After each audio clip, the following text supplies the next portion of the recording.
बहुत बहुत स्वागत है योग दर्शन की क्लास में आप सभी का। लाइव जो अटेंड कर रहे हैं क्लास और जो यूट्यूब के माध्यम से पढ़ाई कर रहे हैं महर्षि दयानंद योगा एकेडमी चैनल के माध्यम से सभी का बहुत बहुत स्वागत है। योग दर्शन में हम अपना समाधि पाद जो है वो कंप्लीट कर चुके हैं और आज से हम साधन पाद में प्रवेश करेंगे। साधन पाद को समझने का प्रयास करेंगे ईश्वर की पूर्ण शरणागति लेते हुए। तो शुरू करते हैं। वॉइस क्लियर है, वीडियो क्लियर है, एक बार और बता दीजिए। और थैंक यू। हमारी स्लाइड शेयर हो रही है, ये भी बता दीजिए जी। ओके चलिए। तो ये हमारा साधन पाद में हम क्या क्या पढ़ेंगे, सबसे पहले हम उस पर डिस्कशन कर लेते हैं। आज की जो हमारी मुख्य विषय वस्तु है, सबसे पहले हम पढ़ेंगे साधन पाद में पहला ही सूत्र हमारा है क्रिया योग। क्रिया योग हम अलग अलग स्वरूप में पहले पढ़ चुके हैं थोड़ा सा। उसकी एक हम समाधि पाद में भी कुछ ना कुछ उसका हम अंश देख चुके हैं। और उसके बाद क्रिया योग के बाद हम तब उसके जो अंग हैं क्रिया योग के, उनके बारे में एक एक करके देखेंगे। तब, स्वाध्याय और ईश्वर प्रणिधान, ये तीनों ही क्रिया योग के अंग हैं। इन्हीं को क्रिया योग कहा जाता है। पंचक्लेश, और कौन है पंचक्लेश? अविद्या, अस्मिता, राग, द्वेष, अभिनिवेश। इन सब के बारे में हम जैसा समय हमारे पास रहेगा, आज पूरी चर्चा हो पाएगी, नहीं तो उसको हम कल कंटिन्यू करेंगे। सबसे पहले क्या क्या साधन पाद में हमको पढ़ना है, सिलेबस पर एक बार फिर से चर्चा कर लेते हैं। बहुत ज्यादा नेट जेआरएफ के सिलेबस में पूरे पूरे सूत्र नहीं पूछे गए हैं। हर पाद से कुछ सिलेक्टेड चीजें पूछी गई हैं जो ज्यादा महत्वपूर्ण है, उन्हीं को हम यहाँ एग्जाम की दृष्टि से पढ़ेंगे पहले। फिर आवश्यकतानुसार संबंध स्थापित करते हुए, कंटिन्यूटी को देखते हुए सूत्रों पर विचार करेंगे कि कौन कौन से सूत्र हमको पढ़ना है। सबसे पहले दिया हुआ है पतंजलि के क्रिया योग की अवधारणा, उसको समझेंगे। क्लेश के सिद्धांत, कर्म, कर्माशय है ये, यहाँ इनका शा गायब हो गया है। कर्माशय एवं कर्म विपाक की अवधारणा। कर्माशय भी हमने देखा था क्या होता है, जो संस्कार होते हैं, जो बीज से शेष रहते हैं, वही कर्माशय है। और कर्म विपाक, उन कर्माशय का फल क्या मिल रहा है, जो भी कर्म हमने करे हैं उनका फल क्या हो रहा है प्राप्त, वो कर्म विपाक हम पढ़ेंगे। उसकी अवधारणा, दुख का स्वरूप पढ़ेंगे। चतुर्व्यूहवाद की अवधारणा देखेंगे। दृश्य निरूपण, दृष्टा निरूपण, प्रकृति पुरुष संयोग, अष्टांग योग का संक्षिप्त परिचय, यम नियम, वितर्क और महावृत्त की अवधारणा, आसन, प्राणायाम, प्रत्याहार और उनकी सिद्धियां। यहाँ तक हमको इसमें पढ़ना है। एक एक करके आगे बढ़ेंगे। सबसे पहले साधन पाद का संबंध समाधि पाद से कैसे स्थापित किया है पतंजलि जी ने। पहले पाद में योग का स्वरूप उन्होंने बताया है। योग क्या है, क्या है योग, बताइए कोई। क्या हमने पढ़ा था, क्या सार है योग, क्या है? एक लाइन में जो हमने पढ़ा था, योग चित्त वृत्ति निरोध। ये तो परिभाषा हो गई। एक शब्द में योग क्या है, हमने जो या एक सेंटेंस, समाधि, योगा समाधि। योगा समाधि या चित्त की उच्च एकाग्र अवस्था, उच्चतम एकाग्र अवस्था, पूर्णतः एकाग्र जो चित्त की अवस्था है, वही क्या है, योग है। उसके भेद और उसके फल का संक्षेप में वर्णन किया गया। उसका हमने फल भी देख लिया क्या है, उसके भेद भी देख लिए, और उसके उपाय, उसको प्राप्त कैसे करना है, क्या क्या उसके उपाय थे, हमने वो भी देखे। उपाय भूत क्या थे, अभ्यास और वैराग्य, ईश्वर प्रणिधान, ये तीन हमने देखे थे। आदि दूसरे साधनों का भी वर्णन किया गया था। क्या था, श्रद्धा, वीर, स्मृति, समाधि, प्रज्ञा, ये और भी दूसरे साधन थे।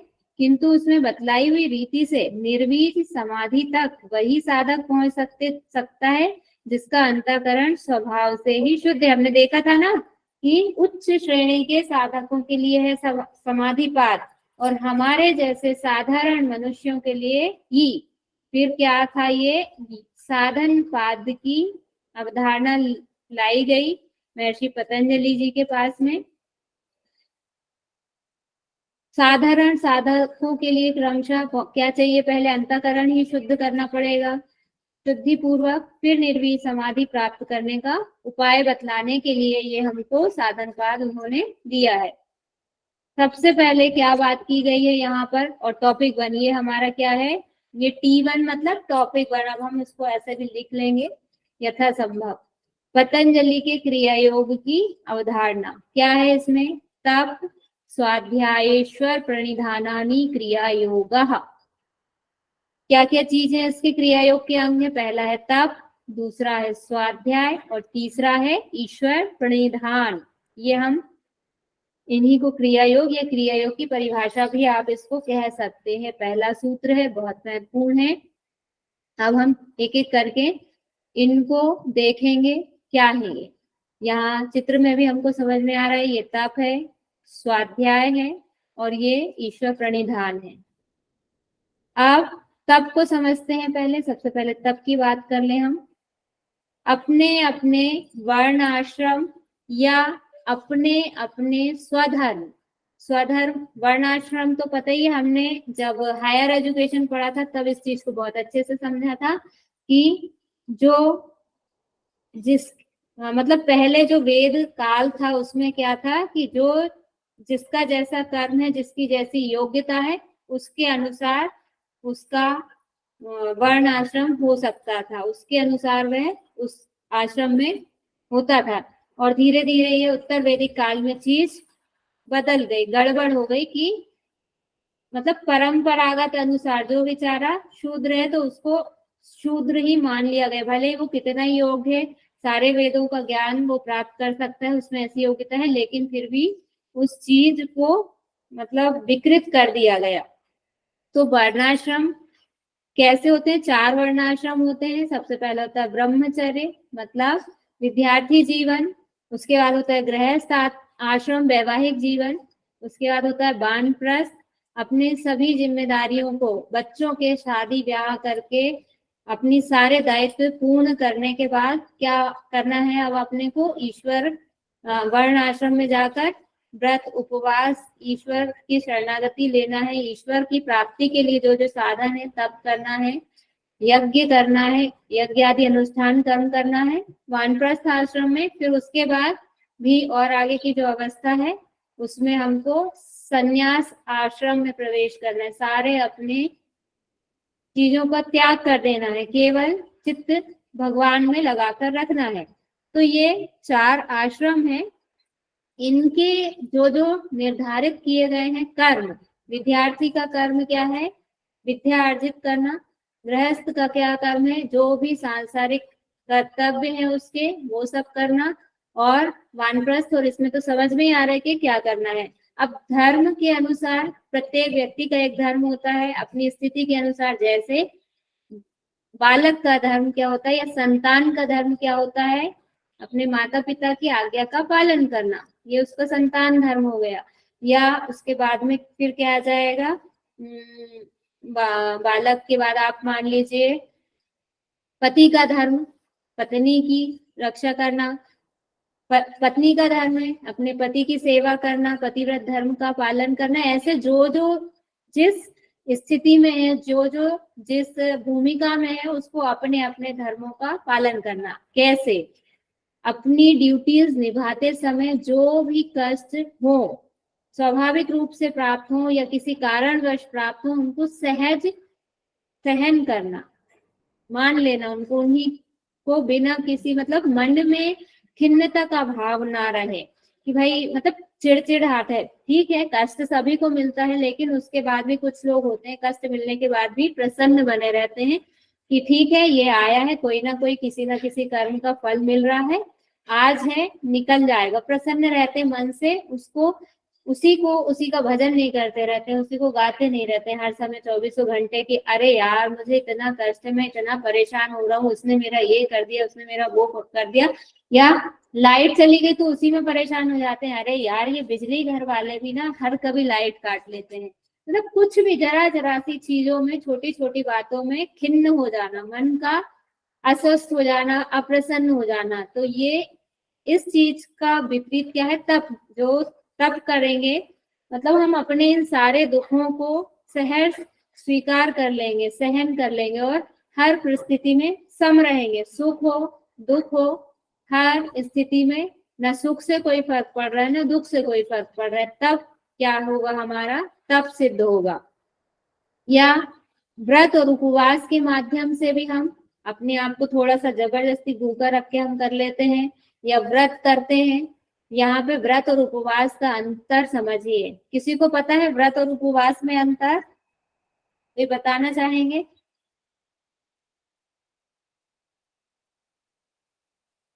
कोई नहीं, चलिए। व्रत का संबंध होता है पूर्णतः ईश्वर से, मानसिक आपका जो तप है उससे, और उपवास का जो हम अनशन कर देते हैं, उपवास का संबंध भोजन से, कि भोजन ना देना शरीर को, वो है उपवास है। और भूखा रखना मतलब इंद्रियों को भूखा रखना, या सिर्फ शरीर से मतलब नहीं है, इंद्रियों को भूखा रखना। व्रत में इंद्रियों पर नियंत्रण है और उपवास में उनको उनका भोजन ना देना। आपने अपने जैसे आंखों का क्या काम है? देखना।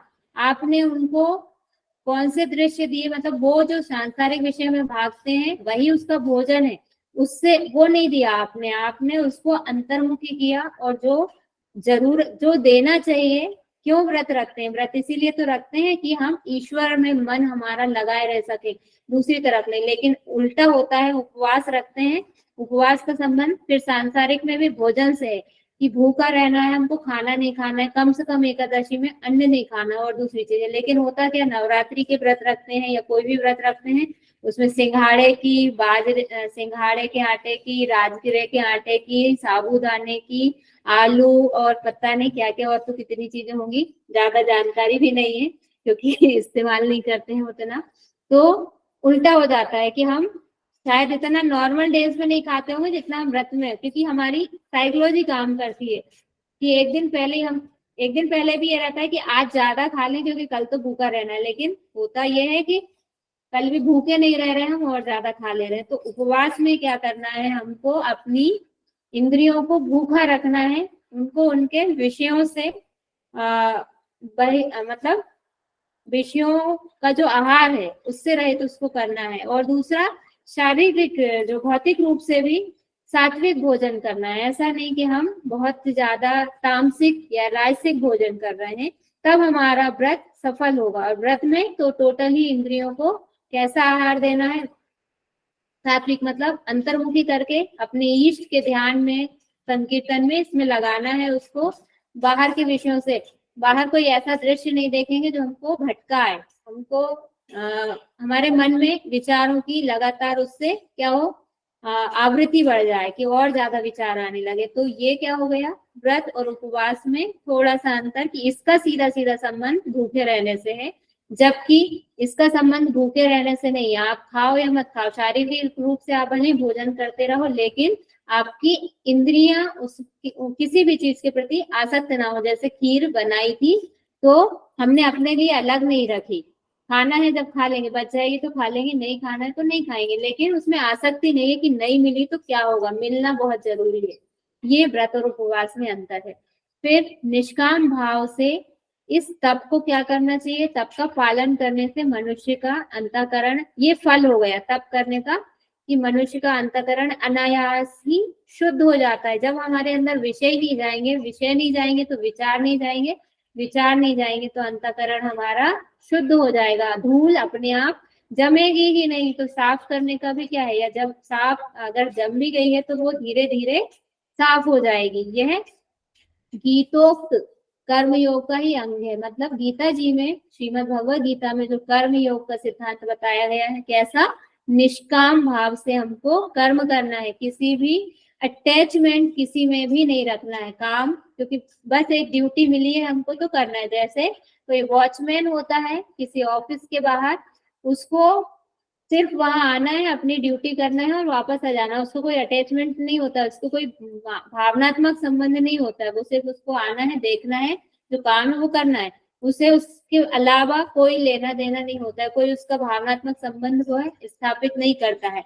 ऐसा ही किसी भी कर्म में अपने को अटैचमेंट नहीं रखना, विदाउट अटैचमेंट हर कर्म करना है। वही क्या हो जाएगा, निष्काम भाव से कर्म हो जाएगा, तप का फल हो जाएगा, मतलब इस तप का स्वरूप हो जाएगा। दूसरा हम देखेंगे स्वाध्याय। ये भी हमने देखा था हमारे दर्शन के चैप्टर में, जब हम दर्शन पढ़ रहे थे। शब्द प्रमाण से, या शब्द प्रमाण हमको कैसे मिलता है, दो तरह से मिलता है। कल भी थोड़ा सा हमने देखा था। हमारे दादा दादी, नाना नानी, ग्रैंड पेरेंट्स हमारे, या हमारे माता पिता, बड़े बुजुर्ग जो भी हमसे बड़े हैं, वो हमें जो जो बताते हैं जीवन की सच्चाइयां, जीवन के सत्य, उनको हम ऐसे ही मान लेते हैं कि हाँ ये सत्य है। और दूसरा, हम अपने धार्मिक ग्रंथों को, वेद और पुराणों का अध्ययन करके जानते हैं जीवन के बारे में कि जीवन क्या है। हमें तो, अगर हम साइंस पढ़ के आ रहे हैं तो हम देख रहे हैं कोशिका से कोशिका मिल रही है तो जीवन की उत्पत्ति हो रही है, पूरा शरीर बन जा रहा है। लेकिन हमारे ये जो है, ये यहाँ से कनेक्टिविटी है इसकी। इन्होंने हमें बताया वेद पुराणों के बारे में और अपने शास्त्रों के बारे में कि आपको जीवन को समझना है, वास्तविक जीवन को समझना है, जानना है तो इनका अध्ययन करो। खुद को जानना है तो इनका अध्ययन करो। तब हम इनका अध्ययन करते हैं तो हमें क्या क्या पता चलता है कि पहले तो जीवन क्या है यही पता चलता है, जीवन जीने की कला क्या है ये पता चलता है, हमें आजीवन कैसे जीना चाहिए, क्या व्यवहार करना चाहिए, वो सब सारा ज्ञान हमको यहाँ से मिलता है। अपने जो शास्त्र है, वैदिक शास्त्र है, ग्रंथ है धार्मिक, उनसे हमें मिलता है। मनुष्य धर्म का कैसे अनुसरण पालन करना चाहिए, वो सब शिक्षा हमको यहाँ से मिलती है शब्द प्रमाण से। तो स्वाध्याय में यही हो रहा है कि जिसने अपने कर्तव्य अकर्तव्य का बोध हो सके, जिनसे ऐसे वेद शास्त्र महापुरुषों के लेख आदि का पठन पाठन और भगवान के ओंकार आदि किसी नाम या गायत्री का और किसी भी इष्ट देवता के मंत्र का जप करना स्वाध्याय है। इसी में मंत्र जप भी आ जाएंगे। वो मंत्रों को भी, मंत्र भी हमको कहाँ से मिलेंगे, यहीं से तो मिलेंगे। सारी चीजें ऑलमोस्ट यहीं से हमको मिल रही है। ये जितनी चीजें यहाँ लिखी है वो सब हमको यहीं से पता चलेगा कि हमको अच्छा ऐसा करना है तो ऐसा करना है, इससे हमको ये लाभ होगा। यही स्वाध्याय है। इसी से क्या होगा, हमारे अंतःकरण इससे भी शुद्ध होगा। हम जान जाएंगे ना कि भाई ये चीज गलत है, ये सही है, तो हम सही की तरफ बढ़ेंगे, गलत चीजों को हम छोड़ते चले जाएंगे। गलत जैसे ही हम छोड़ेंगे तो अंतःकरण हमारा शुद्ध हो जाएगा। इसके सिवा आपके जीवन का के अध्ययन का नाम भी स्वाध्याय है। हम हमारे जीवन का जो अध्ययन कर रहे हैं वो भी स्वाध्याय है। साधक को विवेक के द्वारा अपने दोषों को खोजकर निकालते रहना चाहिए। क्या होता है स्वाध्याय से, सही ज्ञान का पता चलता है, राइट नॉलेज, फाइंड मिस्टेक, अपनी गलतियां पता चलती हैं कि हम जीवन में क्या क्या गलतियां करते हैं। प्लानिंग, हम योजना बना सकते हैं कि हमें मतलब आगे कैसे बढ़ना है, धर्म अर्थ काम मोक्ष की प्राप्ति के लिए कैसे सीढ़ियां बनाकर हम आगे बढ़ेंगे। यही क्या हो जाएगा, प्लानिंग हो जाएगी। और इम्प्लीमेंटेशन मतलब उसको उतारना जीवन में। जो हम ये प्लानिंग करिए, ऐसा नहीं सिर्फ कुछ लोग, कई क्या होता है टाइम टेबल बना लेते हैं। अब एग्जाम आ रहा है नेट JRF का दिसंबर में, 13 दिसंबर से लगभग एग्जाम है स्टार्ट, कभी भी आ सकता है। टाइम टेबल बना लें हम बढ़िया से। हमने सुबह 5 बजे का लगा लिया अलार्म, 5 बजे हम उठेंगे, 1 घंटा हम अपनी क्लीनिंग प्रोसेस में देंगे, उसके बाद हम अपनी पढ़ाई करने बैठ जाएंगे। 9 बजे से 10 बजे तक ये पढ़ेंगे, 10 से 11, ये पूरा टाइम टेबल बना तो लिया लेकिन उसको उतारा नहीं, फॉलो नहीं किया, तब वह टाइम टेबल किस बात का है कि आपने लगाया था अलार्म 5 बजे का, आपने उसको बंद कर दिया, आप 6 बजे उठ रहे हैं, आप 1 घंटे लेट हो गए, सारा जो आपका रूटीन था वो सब डिस्टर्ब हो गया। तो सिर्फ बातें ना हो, जीवन में, व्यवहारिक जीवन में उसको प्रैक्टिकली उतारा भी जाए।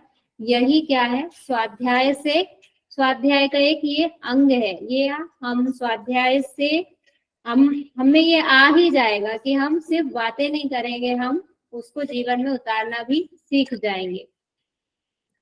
अब अगला है हमारा ईश्वर प्रणिधान। ईश्वर प्रणिधान क्या है, कल भी हमने समझा था। क्या है ईश्वर प्रणिधान, बताइए। टोटल एक्टिविटीज, जितने भी अपने कर्मों को ईश्वर में समर्पित कर देना।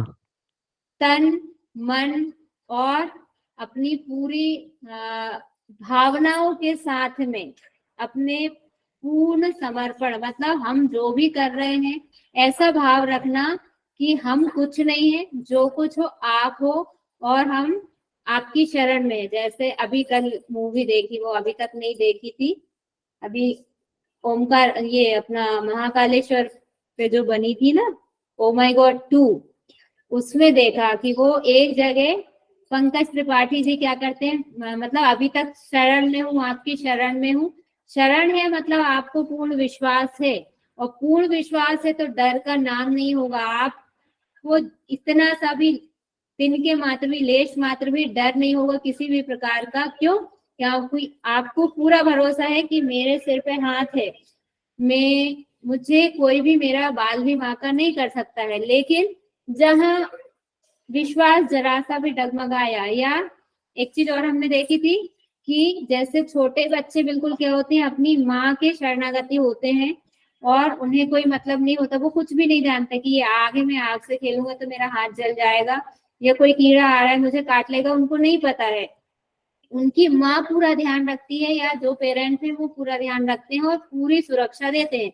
ऐसे ही जो बड़ा व्यक्ति, भले ही आप 100 साल के हो गए, 1000 साल के हो गए, आपने अपने आप को ईश्वर की शरण में जान रखा है कि भक्ति, मैं आपका भक्त हूँ, आपकी शरण में हूँ, मेरी किसी भी प्रकार से जो ठीक है सामने आ रही है चीज, अगर मुझे लग रहा है कि भाई कर्तव्य कर्म करते हुए कि उससे अपने आप को बचाना है तो मैं बचा लूँ, लेकिन कुछ चीजें ऐसी होती ना जिनके बारे में आपको पता ही नहीं होता है। जैसे कुछ लोग जादू टोने डालते हैं, पता नहीं कितने सच होते हैं कि जादू का टोने का असर कितना होता नहीं होता, नहीं पता। लेकिन मान लीजिए जिनका इसमें भरोसा है, ये भरोसे से होती है चीज की, जो मानते हैं उनके साथ वैसी चीजें घटित होती है। तो जो जादू टोने करते हैं, अब किसी ने, आप किसी पंडित जी के पास गए, उन्होंने बोल दिया कि आपके साथ किसी ने कुछ किया धरा है, तो कुछ किया धरा है तो आपके दिमाग में ही आ गया कि यार कुछ किया धरा है, तो अब आप क्या करेंगे कि फिर उन्हीं से उपाय पूछेंगे। लेकिन जो भक्त है, जो शरणागत है पूरी तरह से, वो ये कुछ नहीं सोचता है। उसके जीवन में कष्ट भी आते हैं तो वो यही सोचता है कि मेरी रक्षा करने वाले आप हो, और ईश्वर उसकी रक्षा करते भी है। वो ये कभी नहीं सोचता कि किसी ने कुछ मेरा करा धरा हुआ, क्योंकि वो तो शरणागत है। लेकिन जिनको अपने ज्ञान का अहंकार है, जो अपनी बुद्धि के अधीन है, बुद्धि के अनुसार चलते, सोचते मैं खुद, मैं का भाव, जिसमें अहंकार का भाव रहता है कि मैं ऐसा कर रहा हूँ, तो वो ये सोचते हैं कि हाँ किसी ने कुछ किया धरा है, तो फिर वो उसके उपाय खुद ढूंढने लगते हैं। जबकि ईश्वर प्रणिधान वाला व्यक्ति, ईश्वर की शरणागति वाला व्यक्ति कुछ भी नहीं सोचता है।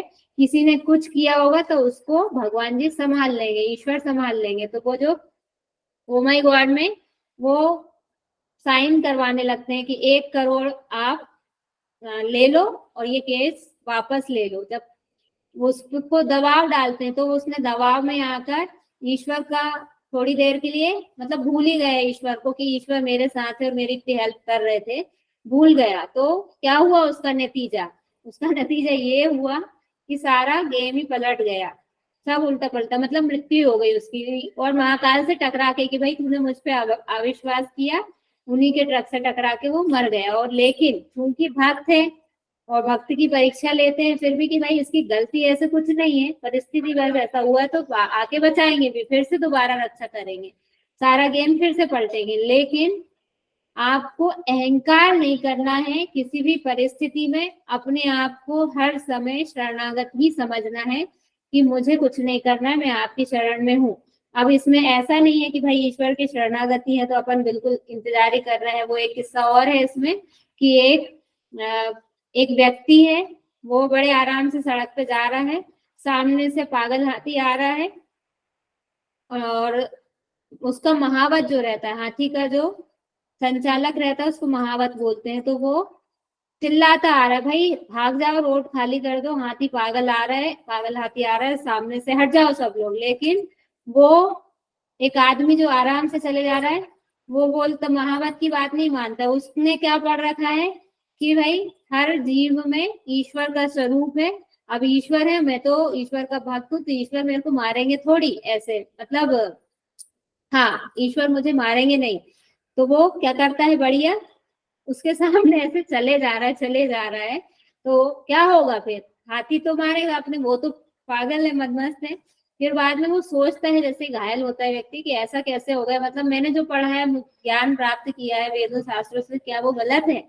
तब एक समझदार व्यक्ति बताता है, अरे मूर्ख, अगर उस हाथी में ईश्वर का स्वरूप है तो उस महावत में भी तो ईश्वर का स्वरूप था ना, वो भी तो बोल रहा था कि सावधान हो जाओ, हट जाओ। ऐसा जब सब में ईश्वर का स्वरूप, तो वो भी तो बात मानना चाहिए। ऐसा है, तो देश काल और परिस्थितियों के हिसाब से हमको जो हमारे सामने आ रहे हैं, हर समय ईश्वर के उस पर नहीं रहना है। लेकिन ये भी समझने वाली बात है कि कहाँ हमको कैसा बर्ताव करना है, संसार में है और जैसी परिस्थिति दिख रही है उसके अनुसार डिसीजन लेंगे, लेकिन अपनी शरणागति वाला भाव नहीं छोड़ेंगे। कुछ ऐसी परिस्थितियों के लिए है ये कि जो हमें पता नहीं है, कि हमें दिखाई नहीं दे रहा है कि ये क्यों हो रहा है। आदि दैविक, आदि भौतिक और आदि कौन से थे तीसरे, आदि आध्यात्मिक, दैविक, आदि दैविक और आदि अधिदैविक और आधिदैविक, आध्यात्मिक। अधिभौतिक, हाँ, आध्यात्मिक। 3 टाइप के जो दुख है ना, उनमें से कोई ना कोई दुख हमारा आ रहा है हमारे आगे, कैसे, तो उसका जिसका हमें पता नहीं है। और जब हम शरणागत हैं तो ईश्वर बिल्कुल हमारी रक्षा करेंगे। लेकिन जो सामने दिख रहे हैं उनसे खुद को हमको बचाना पड़ेगा। इतनी इतनी बुद्धि, ये शरीर, ये विवेक ज्ञान थोड़ा बहुत जो दिया है मनुष्य के रूप में, उसका हमको प्रयोग करना पड़ेगा। अकर्मण्य नहीं होना पड़ेगा हमको, कि हमको काम करना नहीं है, ऐसा नहीं होना है। ये हमारा हो गया ईश्वर प्रणिधान। और इसमें हमको क्या करना है, हमेशा ईश्वर का नाम, रूप, लीला, धाम, गुण और प्रभाव आदि का हमेशा श्रवण, कीर्तन और मनन करना चाहिए। जैसे मैंने बताया कि क्लास में हम लास्ट का 1 मिनट ही करें, भले समय नहीं बच रहा है तो, लेकिन तालियों के साथ हरे राम हरे कृष्ण का संकीर्तन करते हैं। मुझे लगता है सभी को कराना चाहिए। 1 सेकंड का संकीर्तन हो जाता है, एक्यूप्रेशर पॉइंट प्रेषित हो जाते हैं, और आपका जो है कॉन्सेंट्रेशन, पूर्ण चित्त की एकाग्र अवस्था हो जाती है। अगर वाकई में आप एकाग्र होकर योगाभ्यास कर रहे हैं तो हमें उनके नाम में भी ईश्वर समाये हैं, रूप में भी है। जो जो यहाँ चीजें लिखी हैं उन सब में ईश्वर को ही जानना चाहिए। ऐसा श्रीमद् भगवद गीता में लिखा हुआ है। अपने को भगवान के हाथ का यंत्र बनाकर जिस प्रकार वह नचावे वैसे ही नाचना, ये क्या है, ईश्वर प्रणिधान है। कठपुतली को जैसे नचाया जाता है वैसे ही हमको खुद को यही सोचना है, क्योंकि बहुत सारी चीजों में हमारा बस नहीं होता। हम उड़ के अपने मन में, अपने मन को दुखी करके बस होना जाना कुछ नहीं है, हमारे बस में ही नहीं है कोई चीज। जैसे अब किसी के घर से कोई व्यक्ति चला ही गया, वो हमारे बस में नहीं है, तो आप दुखी भी होने का क्या है, ईश्वर की इच्छा जान के उसको, और यही समझना है कि ये खेल चल रहा है सारा, उनकी आज्ञा का हमको पालन करना है। जो भी हमको कर्म मिला है, हम घर में झाड़ू लगा रहे हैं या किसी को बहुत ही ज्यादा साफ सफाई वाला काम मिला है, करना पड़ रहा है, तो उसमें भी दुखी होने की आवश्यकता नहीं है। यही समझना है कि ये हम क्या कर रहे हैं, ईश्वर की सेवा ही कर रहे हैं और ईश्वर की आज्ञा का पालन ही कर रहे हैं।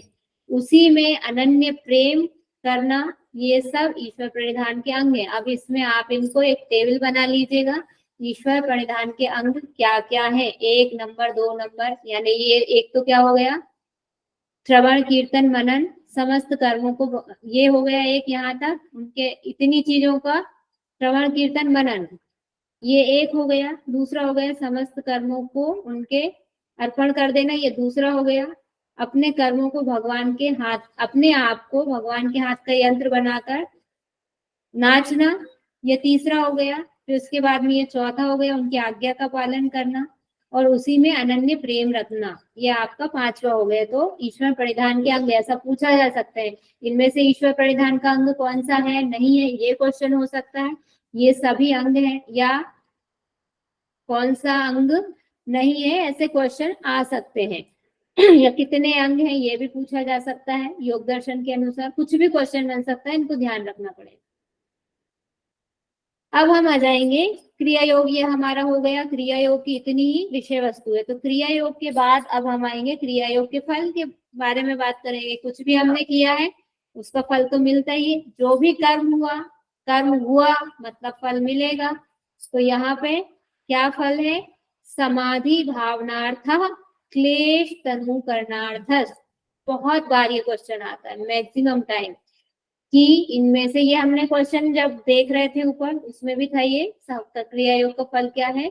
एक तो समाधि की भावना आती है और दूसरा क्लेशों का तनुकरण होता है। मतलब तनुकरण यानी जो हम कंसंट्रेशन वाली बात पढ़ रहे थे, समझ रहे थे ना एनवायरमेंट में, कि कोई एसिड है, जब ओरिजिनल फॉर्म में वो है तो कैसा है, एकदम ज्वलनशील है, जहां पड़ेगा वहां जला देगा, उतनी जगह को जिस भी वस्तु पे पड़ेगा उसको जला देगा। अगर बहुत ज्यादा मतलब एकदम प्योर है, शुद्ध है, तो जैसे उसमें मिलावट कर दी जाएगी, पानी की मिलावट उसमें कर दी, तो क्या हो गया, वो तनु हो गया, पतला हो गया, उसने अपना गाढ़ापन, अपनी सांद्रता खो दी, तो वो पतला हो गया। पतला हो गया तो क्या हो गया, उतना हानिकारक नहीं बचा। और ज्यादा पानी मिला दिया, फुल बॉटल थी, उसका एक ढक्कन लिया, उसको उस एक ढक्कन को हमने 1 लीटर बाल्टी में डाल दिया या 5 लीटर बाल्टी में डाल दिया, तो क्या हो गया, वो उसका जो ज्वलनशीलता वाला गुण था वो कैसा हो गया, क्षीण हो गया, कम हो गया, अब वह उतना नुकसानदायक नहीं रहा। तो यहाँ पे क्रिया योग के फल से भी क्या हो रहे हैं, क्लेशों का तनुकरण हो रहा है। मतलब वो हमारे लिए क्या हो रहे हैं, दुखदाई जो है, वो उनका स्वभाव कम हो रहा है। मतलब वो अपने अपने खत्म होते जा रहे हैं धीरे धीरे, और उनकी जगह क्या ले रहा है, आनंद की अनुभूति उनका स्थान लेगी, सुख वाली अवस्था उनका स्थान लेगी। तो पहला क्या है क्रिया योग का फल, समाधि की भावना आती है, समाधि नहीं आती है, समाधि की भावना आती है। दूसरा, क्लेशों का तनुकरण होता है, क्लेश जो है वो डाइल्यूट होते हैं, पतले होते हैं।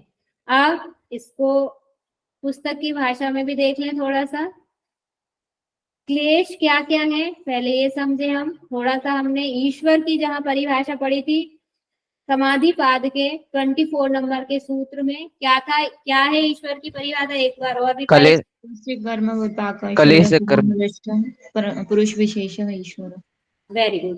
तो क्लेश, वहां पे एक शब्द आया था, क्लेश का सामान्य अर्थ होता है दुख, या हमको जो भी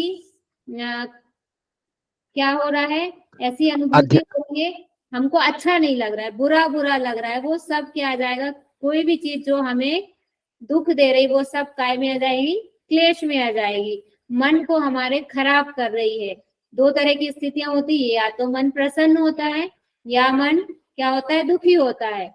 और योग क्या है, इन दोनों के पार की अवस्था है, ना सुख है ना दुख है, इन दोनों से परे की अवस्था क्या है, योग है। तो क्लेश के अंतर्गत कौन से आते हैं, 5 क्लेश होते हैं, अविद्या, अस्मिता, राग, द्वेष, अभिनिवेश, ये क्या है, 5 क्लेश हैं। इन 5 क्लेशों को क्षीण कौन करता है, हमारा क्रिया योग। और जब ये 5 क्लेश क्षीण हो जाते हैं, समाप्त हो जाते हैं, क्षय हो जाता है उनका, तो क्या होता है, कैवल्य अवस्था तक समाधि की प्राप्ति हो सकती है।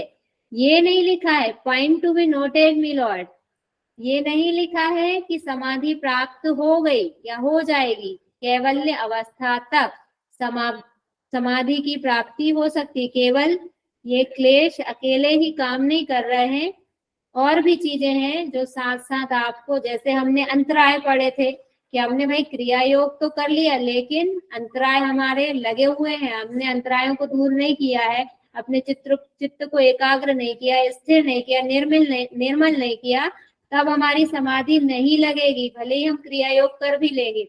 अब भूखे रह रहे हैं, हम व्रत कर रहे हैं, तब का हम दूसरों से कह रहे हैं कि हम तप कर रहे हैं, हमने व्रत रखा है, उपवास रखा है। अब हम उपवास रखा है, शरीर है, साधारण मनुष्य है, हमको भूख तो लगती है, तो हमारा मन भूख में लगेगा कि ईश्वर में लगेगा? क्या होता है बताइए, आप खुद से बताइए। भूख में इसमें लगती है ना भूख, साधारण मनुष्य है तो भूख तो लगती है। तब इसलिए हमको सबसे बेस्ट है ईश्वर प्रणिधान। उसमें हर जगह हमको, हम ये दूसरे साधनों का भी प्रयोग कर रहे हैं, हम स्वाध्याय का भी कर रहे हैं, उपवास भी, व्रत भी कर रहे हैं, हर जगह ईश्वर तो जुड़ा ही हुआ है, क्योंकि वेद शास्त्रों में भी हर जगह ईश्वर का वर्णन है। और जब व्रत कर रहे हैं तो व्रत में भी हमको क्या करना है, अपनी इंद्रियों को बहिर्मुखी से अंतर्मुखी करना है। तो वो कैसे होंगी? ईश्वर का ध्यान करने से होंगी। तो हर जगह ईश्वर है, इसलिए हर जगह हमको सबसे हमारा बेस्ट है, नंबर 1 पे ईश्वर प्रणिधान ही है। उसी से हमको समाधि सहज सिद्ध भी हो जाती है। अब संबंध हम स्थापित करें दूसरे सूत्र में, क्रिया योग का फल, समाधि सिद्धि और क्लेशों का क्षय बतलाया गया है। उनमें से समाधि के लक्षण और फल का वर्णन तो पहले पाद में कर चुके हैं, परंतु क्लेश कितने हैं, उनके नाम क्या है, वे किस किस अवस्था में रहते हैं, उनका क्षय कैसे होता है और उनका नाश क्यों करना चाहिए, ये सब बातें हम इस प्रकरण में, इस प्रसंग में सुनेंगे। तो पहले तो क्लेश क्या है? अविद्या, अस्मिता, राग, द्वेष, अभिनिवेश। क्लेश, अविद्या, अस्मिता, राग, द्वेषाभिनिवेशः क्लेशः। ये क्लेश की परिभाषा कह सकते हैं आप इसको। अच्छा, यहाँ पर हमारा पीपीटी हो गया संपन्न। अब हम पढ़ेंगे, थोड़ा सा बस देखेंगे पीडीएफ के उससे। अविद्या क्या होती है? अविद्या बताइए, आप सबने योग दर्शन पढ़ा है, बताइए अविद्या क्या होती है? कोई तो बोलिए। प्रकृति और पुरुष का कोई एक संबंध? हाँ, ये तो उसका अर्थ हो गया। मतलब अविद्या हम साधारण उसमें समझे तो क्या है, जैसे अज्ञान कह सकते हैं, विपरीत ज्ञान, अज्ञान, ज्ञान का अभाव में, है ना? आ लगा, ज्ञान का अभाव। जैसे हमने विराग देखा था, विराग क्या है? जिसमें राग ना हो वो विराग है। वी लग गया तो राग हट गया, और यहाँ पे आ लग गया तो विद्या हट गई। जिसमें विद्या का अभाव है वही तो अविद्या है। आ लगा है मतलब विद्या नहीं है। ये आ नहीं का काम कर रहा है, ना का काम कर रहा है, नहीं है विद्या। अज्ञान है, अंधकार है। वो जो कालिक आपको एक दिखाई थी ना, कि कालिक लैंप के चारों ओर छाई हुई है, वही क्या है? अविद्या है। उसके कारण क्या है कि हम भ्रम की स्थिति में आ जाते हैं, कि तोते की चोंच को फूल समझ लेते हैं और भौरे को जामुन का फल समझ लेते हैं। गलत हमको ज्ञान हो जाता है। ज्ञान नहीं है, अज्ञान है, तो हम सही स्वरूप नहीं जान पाते हैं। गलत गलत नॉलेज सब हमको होता रहता है। तो पहला ये हो गया। और जब अविद्या है तो इसके आगे के ये 4 हैं बाकी के।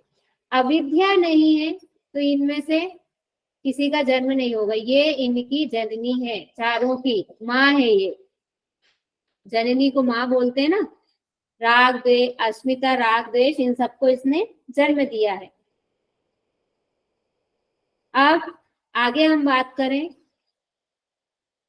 अविद्या की, तो हम कहीं ना कहीं अविद्या को समझ के आ चुके हैं कि भाई, जैसा कि अभी आपने बताया एकदम सही अर्थ उसका, कि प्रकृति को पुरुष, मतलब पुरुष जो है वो प्रकृति को ही अपने स्वरूप जान लेता है, कि ये जो शरीर दिख रहा है ये ही मैं हूँ। जबकि एक एग्जाम्पल हमने देखा था कि मैं क्या बोलता हूँ, मेरा माथा दुख रहा है, मेरा सर दुख रहा है, मेरा हाथ दुख रहा है, मेरे पैर दर्द कर रहे हैं। मेरा कौन होता है? जिसका मैं से संबंध होता है। मैं तो नहीं होता है। मेरे मामा, मेरे चाचा, मेरी बुआ, मेरा पेन, मेरे मेरे जहां लगा है मतलब मेरे से संबंधित, ना कि मेरा।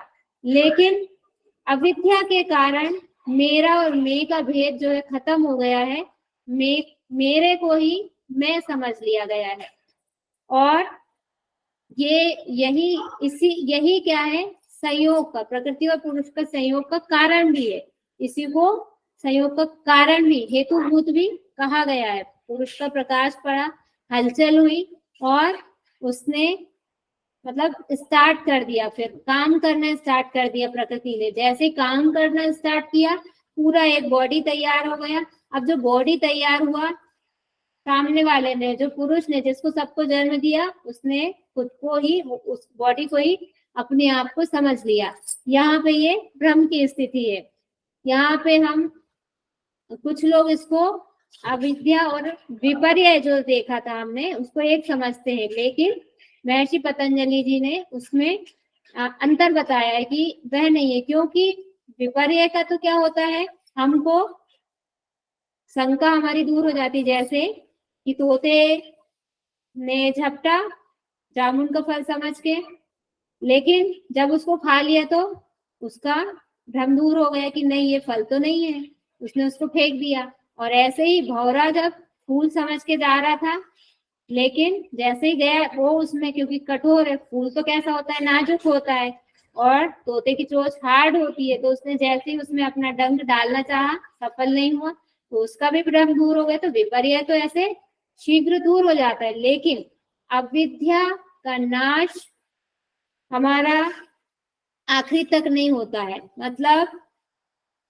कर्म संस्कार हमारे जो शेष रहते हैं, वहां तक अविद्या साथ चलती है। तो अविद्या ज्यादा लंबी चलती है, विपर्य जल्दी ही भ्रम दूर हो जाता है। इसलिए दोनों में है, दोनों भ्रम वाली स्थिति, लेकिन दोनों में इतना अंतर है कि एक चीज जल्दी समझ आ जाती है, जल्दी ज्ञान हो जाता है उसका, लेकिन अविद्या जो है वो गहरी है, उसका जो है ज्ञान देर में होता है, मतलब उसका नाश जो है वो समय लगता है उसमें। ये अविद्या हो गई, अविद्या का ये महत्व भी हो गया, बड़ी महत्वपूर्ण है। उसी ने हम मैम सबको, सबसे हाँ, पहले नाश अगर पूछेंगे तो अभिनिवेश का पहले नाश होता होगा मैम, इसके ऐसा पीछे से नहीं चलेंगे। नहीं नहीं नहीं, ऐसा भी नहीं है। आएंगी चीजें, आएंगी सारी सामने एक एक करके, तब क्लियर होती जाएंगी। ठीक है। अब क्लेशों की अवस्था के भेद बतलाते हुए यह बात कहते हैं कि इन सब का मूल कारण अविद्या रूप क्लेश है। अब अविद्या के बारे में पढ़ेंगे। आज हम अविद्या को ही पढ़ेंगे, क्योंकि ये अपने आप में कैसी है, 5 इसके स्टेज है, इसकी 5। अविद्या क्षेत्र उत्तरेशम प्रसुप्त तनु विच्छिन्नोदाराणाम, प्रसुप्त तनु विच्छिन्न और उदार, ये 4 भेद हैं, 4 लेवल हैं इसके अविद्या के। जो प्रसुप्त, तनु, विच्छिन्न और उदार, इन 4 रूपों में रहते हैं। अब आज हम इनके सिर्फ ये नाम याद रख लेंगे कि अविद्या के जो अवस्थाएं हैं, 4 अवस्थाएं कौन कौन सी हैं, उनको क्रम से। पहली है प्रसुप्त, दूसरी है तनु, तीसरी है विच्छिन्न और चौथी है उदार। आज इतने ही बस नाम याद रखिए इनका। एग्जाम में ऐसे ही पूछा जाएगा आपसे, या तो क्रम से पूछ लेंगे, या फिर इनमें से कौन सा है कौन सा नहीं है, कितनी है अविद्या की जो अवस्था है वो कितनी है, बस इतना आज हमको याद रखना है। कल इनको हम चित्रों की सहायता से, रिलेटेड जो पिक्चर्स हम लगाते हैं उनकी हेल्प से और थोड़ा डिटेल में इनको हम कल पढ़ेंगे। आज हम इतने ही रखेंगे।